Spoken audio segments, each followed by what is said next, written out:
Jagrative. Jai Masters. What is right understanding? The deepest right understanding is understanding that you don't know who you are. You've never even checked it out. You are so busy with what the mind wants and doesn't want, so busy with how the world unfolds and either matches or doesn't match what the mind wants or doesn't want, and busy with the resultant emotions, because that's what happens. If the mind wants something and it happens, there's an emotion that unfolds. Joy, happiness, love, well-being. If the mind doesn't want something and it happens, there's another emotion that unfolds. Jealousy, insecurity, anger. I want you to see the relationship between your mind, the world, and your heart. They are associated because you associated them. The mind is in charge. It decides what it wants going on. That is the beginning of all of this. You know you do. You know your mind does that. You have very, very clear preferences, don't you? You have a very clear indication. Your mind tells you constantly, what do I want? What do I not want? How do I get it? How do I avoid it? That's what goes on inside the mind. When the world unfolds, which, come on, we've discussed this before, and I shouldn't have to, has nothing to do with what's going on in your mind. Go think about what you want the weather to be like tomorrow. There, now you have your thoughts. What's the weather going to be like? Has nothing to do with your thoughts. Think about how she thinks about you, how you want her to think about you. You haven't met her yet, by the way, all right? But what you think has nothing to do with what's going on. What's going on has a reason. There are physics, there's meteorology for weather, there's psychology for people's behavior, there's laws, there's sciences, there's this thing called cause and effect that cause the outside world to be the way it is at any given moment. Your mind, your thoughts are not of that. Your thoughts are your own. You decide anything you want. It's so cute. You can't make anything you want happen outside, but you can think anything you want, can't you? Anything you want. So the outside and the inside are completely different. They have nothing to do with each other. They come from different places altogether. And one is completely under your control. Your mind is your mind. Is there anybody else in there? Who lives in there? You. Nobody else in there. Nobody else controlling your mind. Nobody else doing anything. You're the only one in there. It's your mind, your heart. The world, anybody out there competing for what the world's going to do? Ha ha ha. 7 billion of you. Plus physics, chemistry. There are so many forces that are determining what's going to happen in the world, aren't there? All the laws of physics, the laws of chemistry, the laws of meteorology, plus all of people and what they're trying to do, all their will, all their efforts. There are a lot of forces causing the outside world to unfold the way it does. There's only one force causing your mind to be the way it is. You. It's your mind. It's not your world, is it? It belongs to the forces that cause it to be. So let's stay focused. The mind decides what it wants and what it doesn't want. Maybe later we'll discuss why it does that. I've discussed that with you many times, but you know it does that. It can look at something the first time it ever saw and decide if it likes it or not. Can it? And decide what it wants to do about it, whether it likes it or not. And decides how it should be and how it shouldn't be, and whether it's fair or not, whether it's just, and whether it's very, very busy thinking, isn't it? So the core is your mind decides what it wants and what it doesn't want. That's what it's doing. The world unfolds in accordance to the forces that cause it to be. When those two interact, we got trouble. And that trouble shows up in your heart. The reason your heart's emotions generate the way they do is because of the intersection between what your mind decides what it wants and doesn't want and what it is experiencing in the world. If it is experiencing what it likes, or what if what you don't want to happen, you really, really don't want it to happen, doesn't happen. How do you feel? Great. You feel relieved. Let's just do it this way. I want to ask you. If your mind really, really, really wants something to happen, it's been talking about it for weeks, maybe years. It's just talking all the time about it. It's, I hope it's going to happen. I got to have this happen. This is the most important thing in my whole life. And it doesn't happen. reality unfolds in accordance with the forces that cause it to be. It comes in through your senses. Not what does your mind say, how does your heart feel when that takes place? It freaks, doesn't it? It goes really, really bad, doesn't it? What about if what you really, really wanted does happen? How does your heart feel? It opens. It blossoms. You're filled with excitement and enthusiasm. Okay. This is the most important thing you can ever understand. I said it requires right understanding. This is right understanding. That you understand what's going on, not your philosophy of life, reality. You deal with this every day of your life, but you're not paying attention to it. I have this truth matrix. It's a 4-part matrix. If you get what you want, you feel great. If you don't get what you want, you feel terrible. If you get what you don't want, you feel terrible. And if you don't get what you don't want, you feel wonderful. That's it. There's no other thing going on. And that determines what your heart feels. So your heart's not crazy. It's not out of control. It is being perfectly rational and reasonable based upon what's going on in your mind and how that intersects or interacts with what's going on in the world. That's how it's going to be. It's not fun to live in there like that, because if the mind decides it wants something and it's not going to happen for a week, oh my God, all kind of anxiety goes on. See, it's not just if it comes in and it happens. Your mind can create disturbance for itself. If it decides it wants something, it worries that it won't get it. If it decides it doesn't want something, it worries that it will. So basically, you have to understand the power of your mind. You have a very powerful mind. This is really the foundation of right understanding. It's that simple. It's not complicated. Which is, I have a mind. It has a bad case that it wants and not wants. It's always thinking about what it wants and what it doesn't want, and thinking about how to get it and how to avoid it. That's the majority of what your mind is thinking about. And then the world unfolds, which has nothing to do with it, and then your heart reacts. That's not a nice place to live. And it's completely conditional upon what other people do. That's why you're so dependent upon other people. If I decide I want her to like me, I'm now completely susceptible to everything she thinks, to everything she does. If I tell her, I want to see if she likes me, I say, I really like the outfit you're wearing. And then she wears it again. Oh my God. If she doesn't wear it, I'm freaking out. The only reason she wore it again is because her washer and dryer broke. It had nothing to do with her liking me.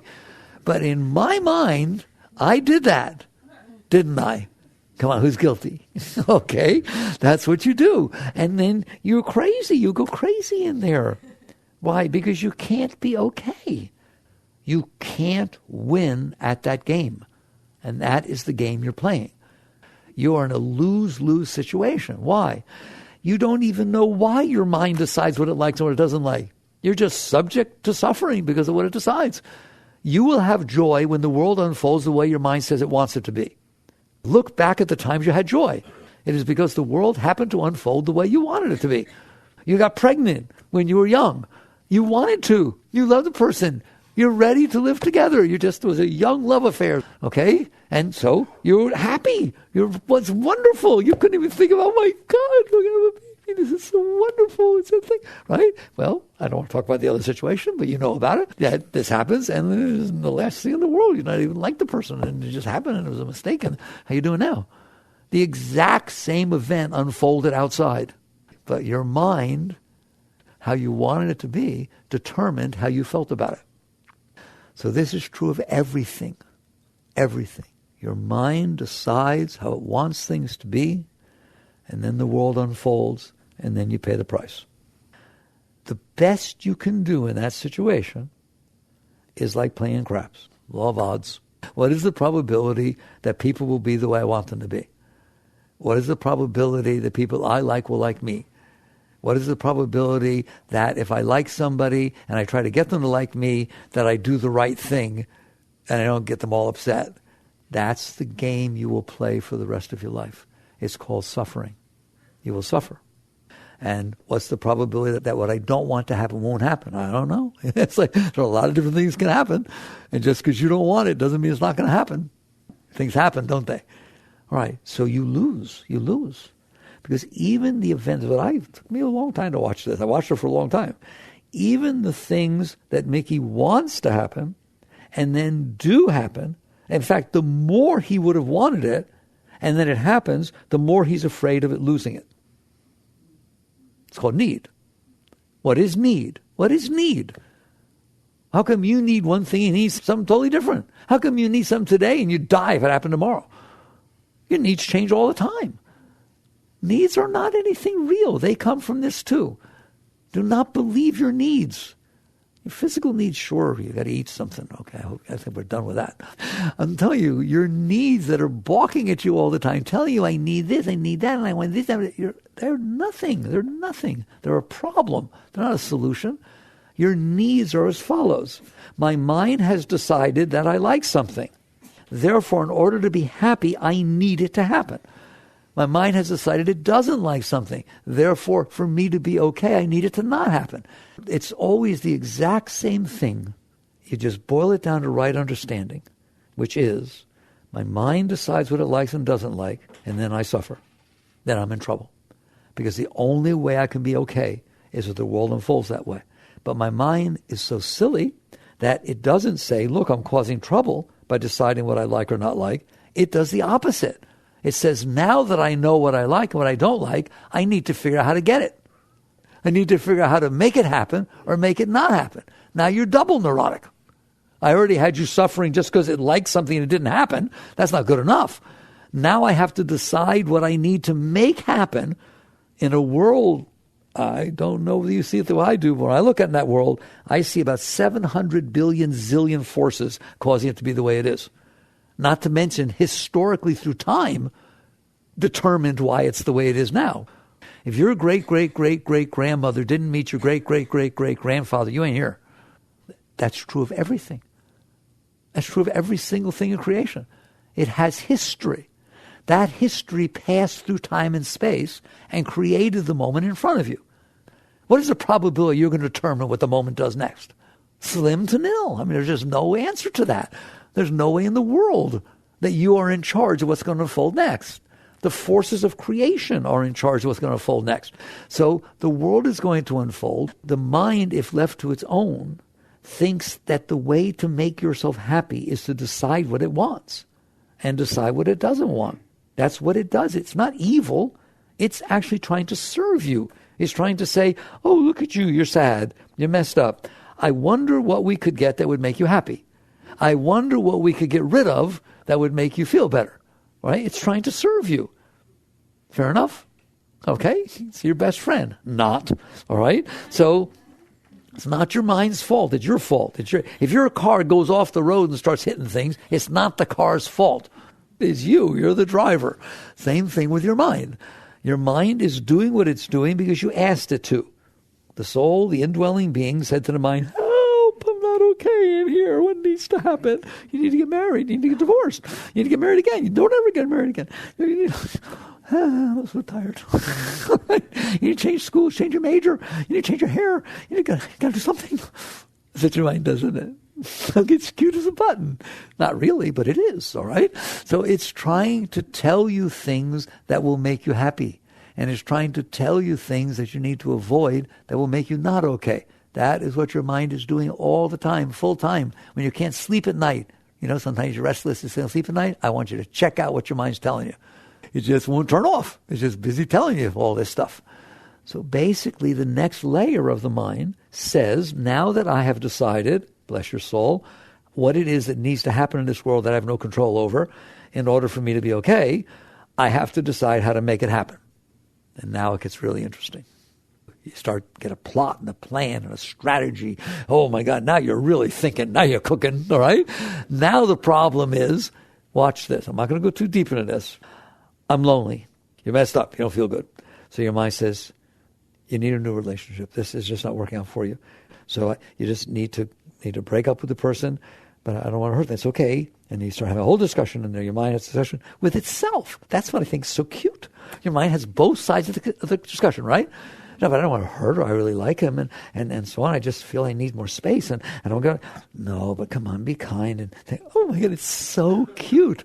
I wouldn't listen to that stuff if it was the last sound in the universe. Starting like in 1972, I decided if my mind was going to do that, I'd rather take an 8-ball, turn it over, and if it says maybe, yes, no.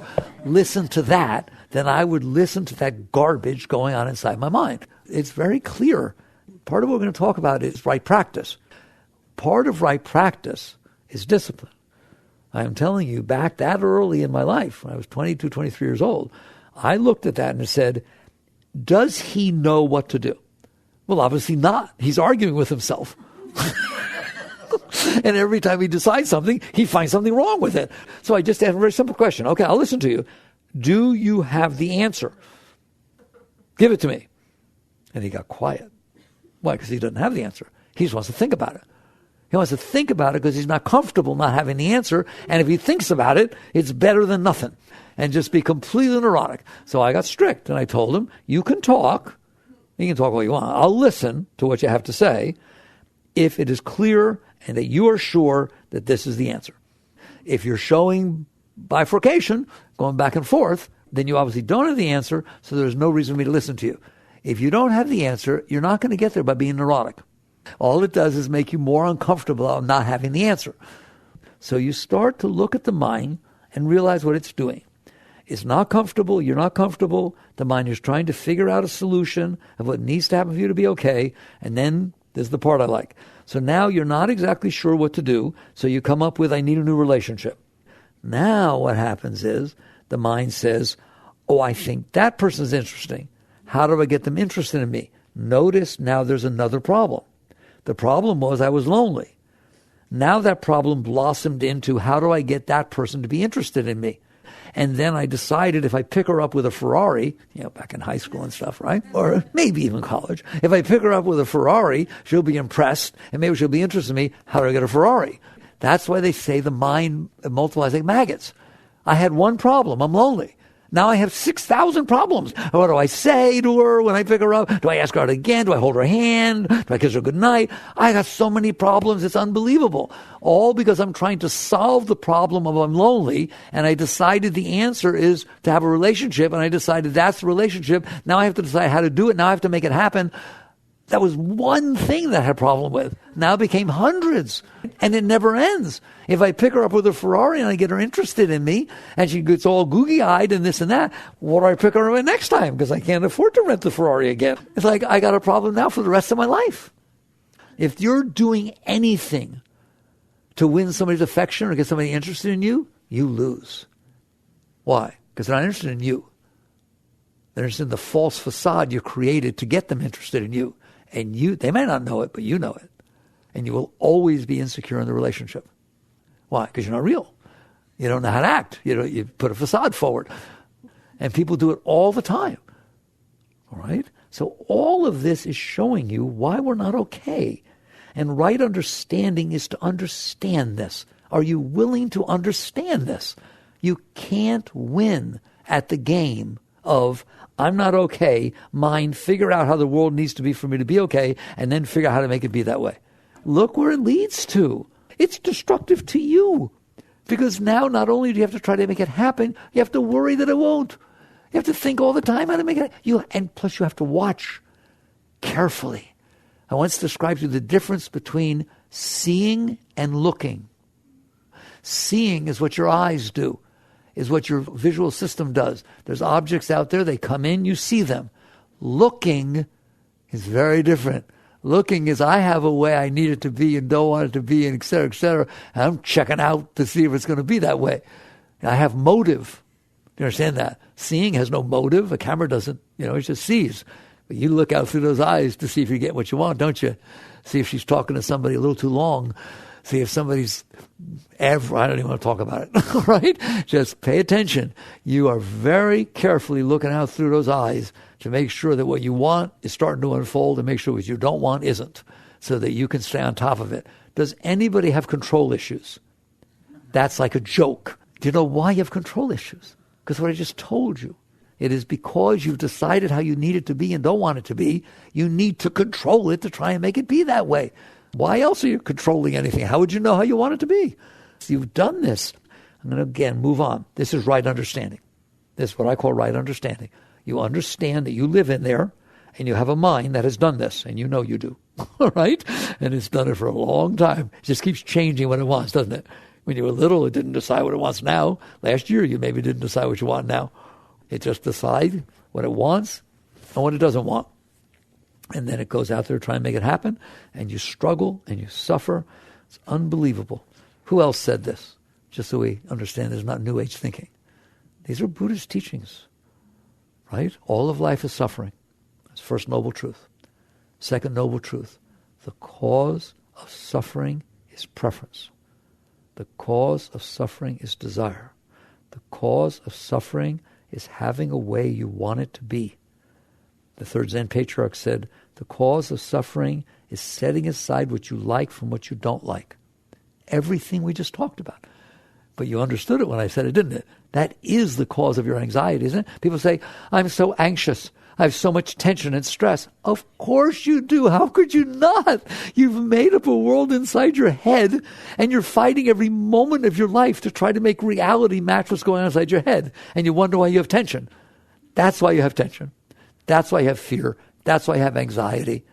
And you're not going to get rid of it by getting what you want or avoiding what you don't want. If something you don't want to happen really, really badly doesn't happen, are you happy then for the rest of your life? Somebody misdiagnoses you medically, says, oh my God, you've got a terrible fatal disease. And you go to get ready, tell everybody, you come back and say, I read the x-ray wrong. You'll sue them, I know, but I read the x-ray wrong. There's nothing wrong with you, right? Oh my God, I feel like a liberated new lease on life. It's wonderful. That'll last 2 days before your next problem comes up. Now what do? Oh my God, I planned for being sick and I left my job. And now I don't have a job. There is no peace in there. There's no well-being in there. And there will never, ever, ever be while you're doing it this way. That's right understanding. Setting aside what you like from what you dislike is a loser. That right there doesn't work. Well, what's the alternative? Is there an alternative? Yes. Yes, there is. Start by realizing that's not me doing that. I'm the one who notices that my mind is doing that. Every one of you shook your head yes when I asked, does your mind do that? How do you know? Because you are not your mind. You are the witness of your mind. You are, as Krishnamurti put it, the objective observer of your mind. You are the self, the Atman, the soul, the consciousness, the indwelling awareness. And one of the things you're aware of is that. Isn't that one of the things you're aware of, that your mind does that? Good. The trouble is you get in so close that you're not aware of it. You don't have perspective. You're too close. That's what meditation's about. That's what it means to let go, relax and release, let go. That is going to go on for a while. Let me warn you right now. Just because you understand this stuff, that's a foundation. Because if you don't understand, you're blindly going to be doing these practices and blindly moving through your life because somebody told you to, or because you're scared, or because you think it'll get you what you want. Terrible motives.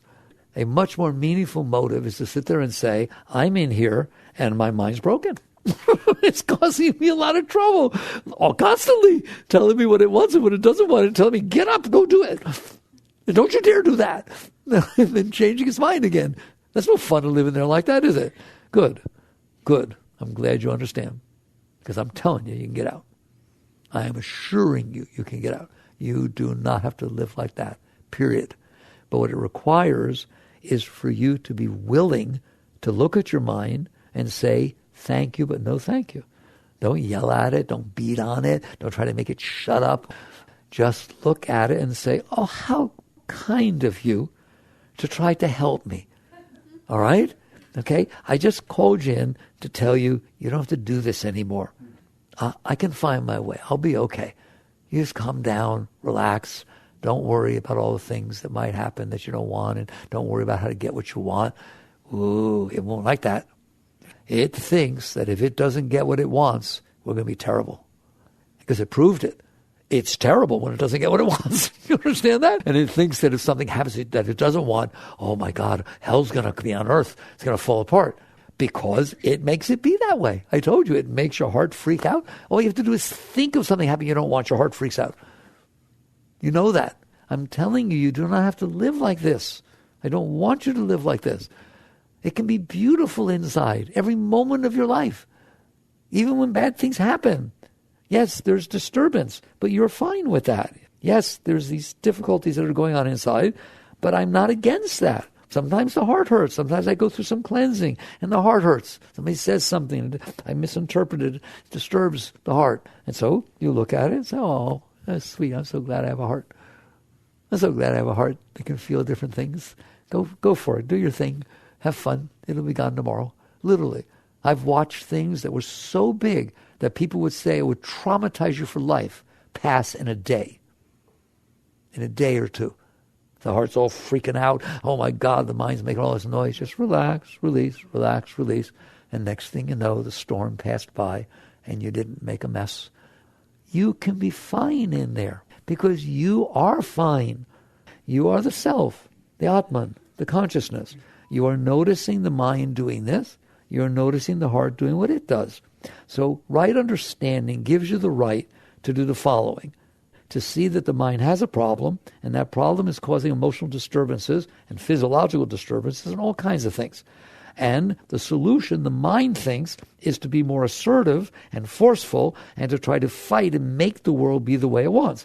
Your mind, it thinks that's the only solution. Your mind thinks the only way you're going to be okay is to get what you want and avoid what you don't want. It never thought it any other way. It never considered any other way. All of its biofeedback supported that. It's a self-fulfilling prophecy. The mind says, I'm going to get excited if she likes me. Guess what happens when she likes me? I get excited. If my mind says, I don't want her to like me, oh my God, stay away from me. Then when she comes to me and stands there and shows some interest, I get all freaked out. Look how powerful your mind is. It creates your world. And if you leave it to itself, it's going to do that. And don't tell me that because it looks at its experiences, it supports how it is. Of course it does. If my mind says, I like yellow, God, I hope it's yellow, and it's yellow, my mind gets excited. And then my mind says, see, I was right. I just told on your mind. It doesn't want me to do that, right? I just told you one of the greatest secrets of the universe. You know that it does that. It says, oh, I hope he gives me a yellow one. Oh, my God, there are different colors. I really like the yellow one. And if he shoots me the yellow one, not only will I have the yellow one, but I will know he knows me. He's in tune with me. Oh, please give me the yellow one, right? It does that for about a week. Then all of a sudden the gift comes. You open it up. It's yellow. You practically pass out. You just start crying profusely. He says, what, you don't like it? Oh, you don't understand. You just don't understand. This is so beautiful. You're weird. Because I'm telling you, if instead for a week your mind said anything but the yellow, anything, I don't like yellow. He should know I don't like yellow. Don't give me a yellow one. Oh, come on, man. And you open up, it's yellow. You cry for a different reason. Nothing changed except what your mind did. So don't come to me and say, yeah, but when I get what my mind says, what made me happy, it does. That's why it does. That's very deep. If something happens and I didn't want it to and it doesn't happen, I can relieve it's a wonderful experience. You are caught in a game that's terrible. It's a mind game, and you lose because the world is not going to unfold the way the mind wants, no matter how hard you try. Just finish it off. There's no way you're going to control the moment unfolding in front of you, which is the result of 13.8 billion years of forces causing it to be the way it is and is tied to every other moment in creation, right? The moment in front of you is not isolated, is it? The causes and effects of it are all part of the moment you don't even see in time and space. Then how are you going to make the moment in front of you be the way you want? You don't care about its history. You don't care about what anything else is doing. You only care about what you want. There's ego for you, all right? So you're going to suffer. You're going to be in trouble. I care about you. That's why I spend so much time talking about this. You should have a beautiful life. Life should be full of fun and excitement and enthusiasm. You should wake up every morning and can't wait to see what's going to happen and giggle and have no problems at all. If you don't have a way you want it to be and you don't have a way you don't want it to be, guess what? You'll never have a problem for the rest of your life. Because the only problem you have is it's happening the way you don't want it to. Or what you want isn't happening. Those are your problems. Now I'm going to put her to sleep right now.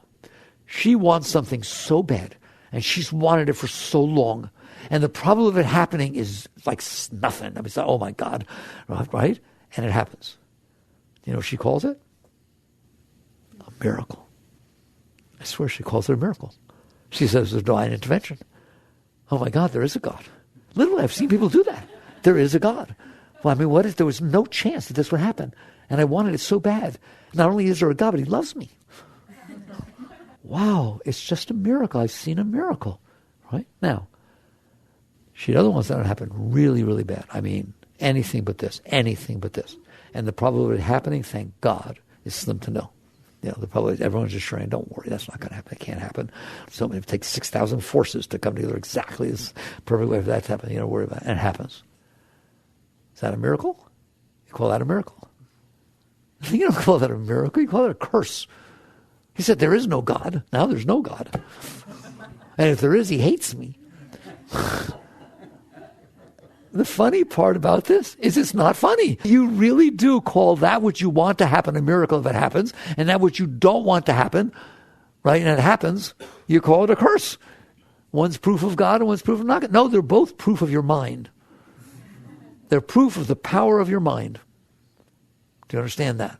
Okay, now you have right understanding. And I'm telling you, your emotions just come along for the ride. Everyone makes a big deal out of their emotions. You watch and see whether your mind doesn't control your emotions. All right? Okay? Somebody dies. You didn't know them. How you doing? Somebody dies. Your mind remembers that you met them once, 5 years ago, but he was really nice. How's your heart doing? Get hurt. You got more history that the mind knows about. The mind decides how the heart feels. The truth of the matter is every death is the same. And somebody died. It's a loss. But unless your mind is involved, your heart doesn't have trouble. Your mind is running your heart. Their personal heart. Don't sit there and make a big deal about what your emotions are until you see that they're completely related to what your mind wants and doesn't want. And what it wanted and what it didn't want. Sometimes you have bad emotion about the past, don't you? Yes or no? Things come up and make you feel weird about the past, right? You think your mind's not doing that? The past doesn't exist. The past doesn't exist except in your mind. Therefore, if your mind is bothering you about something that happened 20 years ago, and your emotions get all freaked out, who do you think did that? The world didn't do that. You better get right understanding about what that mind is doing. Otherwise, you're going to serve the terrorist. It tells you to go out and do this stuff and get it the way I want. And it literally takes things that happened 20 years ago and says it shouldn't have happened. It gets all upset about it. Oh my God, that shouldn't have happened. I can't believe that was so unfair. That shouldn't have happened. That hurt me so much. It still hurts me now today. It does that, doesn't it? All right? That's insane. Right? There's my proof. I'm going to rest my case about mind and emotions. There's nothing happening except your mind making your emotions be a given way. You could just as well, that exact moment, be thinking, look how beautiful the day is. God, there hasn't been nice days like this, and your heart feels wonderful. You can do anything you want with your thoughts. So your mind, so I'm going to rest with right understanding is you have a mind, and it is causing trouble because it's deciding how it wants things to be and not wants them to be, and then the world unfolds, and if it's not the way it wants, and et cetera, the emotions and so on. All right, what do I do about that? I'm just glad you asked the question. Thank you for asking. Right? Because otherwise, what you're going to do about it, I'm telling you, the default is what you're going to do about it is run around like a chicken with your head cut off, trying to get what the mind wants and avoid what it doesn't. And trying to figure out how to get what you want and avoid what you don't, and trying to figure out what you want. How complicated does that mess get? All right? What's the alternative? All right, the alternative works like this. I'm in here. My mind is definitely a problem. I need to learn to not listen to that. You are the witness of the mind. You are the consciousness. And that is your way out. Your way out is not to get the mind what it wants and cope with everything else. The way out is not to suppress it all so you feel all right. The way out is not to deny that you have these problems. No, the way out takes 2 seconds. I'm in here. You're broken. Okay, you're out for a moment. You're out. Can you watch your mind do what I told you? You know, I spent 3/4 of the lecture talking about this because I want you to watch it happen. I want you tomorrow go, oh, that's what Mickey was talking about. That's called waking up, right? I want you to see that what I taught you is the truth times 1,000,000. It's 1,000,000 times worse than what I got to get across to you, right? Look what we do with our minds. We have the right to do whatever we want. They're our minds. Look what we do. Wow. What I'm encouraging you is to cease and desist. Not to stop the mind. Do not try to stop the mind. Remember, and we're going now to right understanding and then right direction. Your direction is I want out. That's all. Okay? It just so happens that out is God. But you don't have to believe that. You'll find it. I don't even want you to believe it. Meher Baba said, man minus mind equals God. Why? Because right now, you, the soul, which is of divine, is completely sucked into the mind. You're spending all your time in there, doing all of your will, all your effort. Should you manage to extricate yourself from that mess, you will find out who you are. And who you are is very, very great. Very, very great. Okay? When it said man was created in the image of God, they're talking about you. They ain't talking about that mind, I'll clue you in. And they ain't talking about your body. They're talking about you in there. The consciousness. The essence of your being. You who watches the mind. You who looks out through the eyes. You are very, very special. So you set your sights higher than looking down at the mind. You stop looking down. You look up. You look up. And you start realizing the mind is a problem. So what do? And this is the greatest teaching I can give you, because I had to learn it hard way. Hard knocks, all right? Do not try to stop the mind. Do not fight with your mind. Do not argue with your mind. Do not try to convince your mind that it's wrong. Why? Because that is your mind fighting with the mind. You lose. You're still in the mind. If your mind says, oh my God, if that happens, I'll be terrible. Don't say, why are you saying that? You'll be okay. You can do that. You can do that. Let me tell you, here's the hierarchy. Let's do it very quickly. We're going to run out of time. Here's the hierarchy. The mind says, oh my God, I would die if that happened. I hope so. Oh my God, if she talked to him, I don't know what I would do. There's the mind, creating garbage, melodrama. Okay. Worst thing you can do is try to make sure that she doesn't talk to him and call up the third person, see if they can call her to, in other words, manipulating garbage and externalize the mess you got going on in there. It will never work out. It will make you messed up and the other people messed up and you messed up about the other people. Did she call? Is she lying to me? Can I trust her? Maybe she likes him. Oh my God, why did I call her? You cannot solve your inner problems by doing something outside. They just get dirtier and dirtier and they spread all out and come back and get you. So that's the worst thing you can do. And that's what you all do, right? That's what everybody does. They try to fix it by listening to the mind freaking out and doing something outside. All right. Next level up. The mind talks. Oh, I would die with that. You can use affirmation. Master Yogananda taught, replace your negative thoughts with positive ones. All right. I don't teach that, but I do teach it as a stepping stone. So if you find the mind going, oh my God, I would have so much trouble if it does this, and you feel yourself getting sucked in, just sit there and say, I would be fine if that happened. Just put an alternate thought in there. I'd be fine. I wouldn't have any trouble with that. I'd be fine. And if I do have trouble, I'll grow. I'll grow because of the trouble. I don't mind having trouble. I've been through worse stuff than that. Be wonderful. Just start and say it really fast. Otherwise, you'll sink back into the other one. All right? Do you understand that?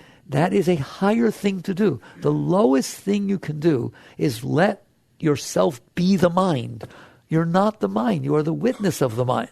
So you have will. Don't use your will to do what the stupid personal mind, the neurosis it's creating. Use your will to free yourself from the mind. That's what it means to set your eyes higher, to set the goals and motives of your life. Most people's motives are, tell me what to do and I'm going to go out and try to make it happen. That's it, right? Just serve the mind. It tells you what to do and what not to do. If you don't do it, you're in big trouble, aren't you? So I said right understanding, then right direction, right motive in your life. So basically you say, I want out. I want out. That's all. So one way to get out is to not listen, replace it with positive thoughts. Fine. Other way to get out is mantra, right? Rather than just having to replace a positive thought each time, take a word, a saying, a mantra. It's your business. Find something that you feel comfortable with. All right? If it's God, God, God, say God, God, God. If it's love, love, love, say love, love, love. If it's whatever it is, put your mind to work, getting it into the habit of saying something that's more neutral than the garbage it says all day. Train it. Your mind is trainable. You taught it to drive a car. You teach it all kinds of things. Teach it this. You can learn to have something going on in the back of your mind or front of your mind That goes on regularly. What's the purpose of that? When the mind starts going, oh, I would die if that happens. God, God, God. You have a choice. Where do you want to put your consciousness? You created another place, a higher place in your mind. Now your consciousness has the right to rest on that, freeing you from having to get involved in the garbage. And the garbage will pass. You know the mind makes a big deal, and tomorrow don't even think about it again. Isn't it funny? The perfect example is somebody was supposed to call you at 10 at night. It's quarter after. You have created hell for yourself for 15 minutes. You know you have. What happened? Where are they? Oh my God, I hope nothing's wrong. Did she lie? Blah, blah, blah, blah. 86 different things. Then all of a sudden the person calls. That's the end of it. Your mind stops bothering you. It doesn't apologize. When was the last time your mind I'm so sorry I caused you so much trouble for 15 minutes. I'm embarrassed. It doesn't do that. It's just, oh, look, there's the call. Good. And it goes on. Do you hear me? So instead, during the 15 minutes, it's a good time to do mantra. It's not doing anything anyways. You might as well enjoy your 15 minutes. So that's another layer that you can do. And you can do all of them, except for the first one, which is go out there and try to make it happen. So if you go out, that's called conditional well-being. If the only way you're going to be okay is to make everybody else be the way you want, that's very conditional. You will not be okay for very long. I'm empowering you. If you be okay because you decided to say positive thinking, you decided to say, I'll be fine, I'll be okay, I can handle this, right? Then at least you're in charge. If you went even higher and you just created a layer of your mind that's at peace, that's repeating a mantra, doing something like that, then you can hang out there. The highest is as follows. I'm in here, I notice the mind. So what? The moment the mind talks, you relax. I've taught you this before. Someday you'll get it. You'll see how deep it is. The moment it talks, anything, I don't talk about math, I'm not talking about that, I'm talking about the personal mind, the mess, right? The moment, I'm not going to be able to say, just relax. What? Just relax. It may take a while for you to realize you get to relax. You're in there. You don't have to get uptight because it says something. Boo! Just relax. Relax. It's okay. It's okay. The universe has been going on for 13.8 billion years. It's going on everywhere you're not. It's cool. I think it take care of itself. It's done a pretty good job, hasn't it? Started with a big bang and a bunch of hydrogen clouds and made you. Give it an A++. You didn't make you, did you? Did you make your mind know how to think? Did you make your blood cells know how to divide? You didn't make squat, did you? Right? The universe did. The universe did. Creation made all this. Well, you'll be all right. And so you just relax and you release. Relax and release. If the mind needs to make noise, this is not easy at first, but you can train yourself to do it. Just relax. Now you're out. That's so deep. Because when you relax, you're not going into the mind. You're remaining seated in the self. The very act of relaxing allows your consciousness to not get pulled down into the mess. So you relax, and then the next stage, if you're there, lean away from the noise the mind is making. Relax, lean away. Inside, lean away. Now you're leaning back into the seat of self and leaning away from the noise that used to pull you in. That is a very high technique. And you get to do it not just on your meditation pillow, you get to do it 24/7. You get to do it all day, no matter what's happening to you. Driver in front of you is driving too slow, relax and release. You're not going to do anything about it anyways. Just keep relaxing and releasing, relaxing and releasing. Well, what will happen? The noise will stop. You're not stirring it all up. You're not perpetrating it. It will pass. And with it, what will happen is, imagine how much energy your mind is using to create all this mess. There's a lot of juice getting used in there. Then you have to fight with it, and so on. All of that energy, which is better called chi, shakti, all of that energy is freed from the lower chakras, which create all that noise, and it automatically goes up all by itself. You don't have to do a single thing. Like a hot air balloon that's been cut loose from its ties, it goes up. And I'm telling you, literally, you start feeling waves of joy, of ecstasy, of like your highest moments of intimacy or, winning the lottery. That which happens, the releases of energy all the time is going on inside of you day and night, just waving up inside of you. Instead of that garbage, that was the energy that was inside of you, and you did this with it. You made it a knot. You made it fight with itself on 73 layers day and night. Let it go. Let it go. Free yourself. Free yourself. This is liberation. But you have to be willing to not buy into what the mind is saying. There's risk there. Because you want that person to like you because you're lonely and they will take care of it. Relax. No, yes. And you're going to find out on the other side of that everybody likes you because you're so much fun to be with. Because you're not grabbing and taking. You're just fine and just keep relaxing and releasing. Right? In the meantime, the world will unfold. Nobody stopped it from unfolding. And I'm telling you, the great realization is that it does a better job than you ever could. Which one of you could make an orchid? Creation can. Does it all the time. Doesn't it? The world you live in, your backdrop, your stage is the most amazing thing that ever was. Where did it come from? Ask the scientists. It made itself. Okay, I don't know which is a greater miracle. God did it or it made itself. Both of them blow my mind, so I have no problem. How did it make a cell that makes a baby? Well, they'll tell you. And it's pretty shocking, especially if you go all the way down to the quantum level. How can you not be blown away by realizing you are not creating your universe? That which is creating your universe did a good job. You don't need to worry about it so much. It will continue to unfold. It's unfolding all through space. You're one planet spinning around one star of 300 billion in one galaxy of which there are trillions. If it can do everything, why can't it do the moment in front of you? If it can keep your body alive and divide your cells and, I don't know what to say to you. All right? The universe is awesome. Relax and release. Cool it. Relax and release. The Gita says, that which is will be, and that which is not will not. What's so difficult with that? It's so simple. The world will unfold in front of you. Take it. If you're not setting aside what you like from what you dislike, the great way is not difficult for those who have no preferences. That's the start of the treatise on faith mind, the third Zen patriarch, one of the deepest spiritual things ever said. The great way, meaning enlightenment, the great way is not difficult for those who have no preferences. Now, do you see why? Because then the world unfolds in front of you, and wow, look what it did now. Thank you. It's bringing you gifts all the time. And it doesn't matter if it's yellow or blue because you didn't set yellow against blue. Whatever it is, a thank you. It's like when your kid brings you a finger painting home. Thank you. It's beautiful, isn't it?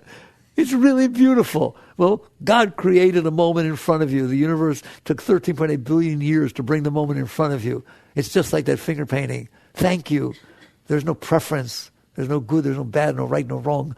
There's just awesome. Awesome that I get to be here experiencing that. So basically, you catch on. I spent a lot of time talking about the mind. Good. Because that is right understanding to know what's going on in there. It's not you, and you better do something about it because it's going to ruin your life, and it already has.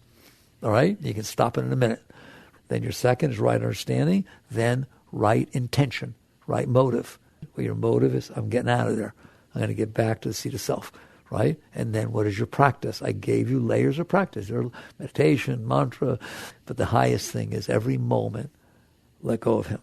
Let go of her. Just keep letting go. Just keep letting go. Well, where will I end up? Wait till you see. And you don't need to be in charge. You will end up in a place that is so far beyond anything you could have created for yourself. It's not even discussable. All right? Work on these things. Jagrata.